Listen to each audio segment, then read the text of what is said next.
તમને કમાતા કોઈ નહીં રોકી શકે અને તમારા ખીચા ખાલી થતાય કોઈ નહીં રોકી શકે.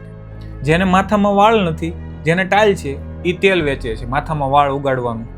જેને ફાંદો છે પોતાને, એ પાછા પટલા થવાના પાવડર અને દવા વેચે છે.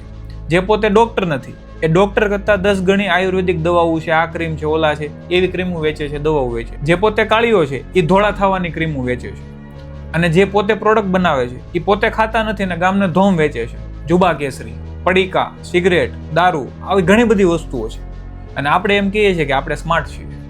આપણે સ્માર્ટ નથી, મામું બનીએ છીએ કોકની એડવર્ટાઇઝ જોઈને. હવે આમાં પહેલો જે સ્લોગન કીધું હતું, તમને કમાતા કોઈ નહીં રોકી શકે. તમે પહેલા વિચારી લેજો કે આપણે સ્માર્ટ છીએ કે નહીં. અને જે આ સ્કિલ છે, તો આ લોકો જે પોતે કરતા નથી અથવા પોતાની પાસે નથી તો પણ વેચી લે છે અને ગામ કરતાં વધારે કમાય છે. તો આને કહેવાય એક સેલ્સની સ્પીચ અથવા તો સેલ્સનું ટેલેન્ટ, સ્કિલ.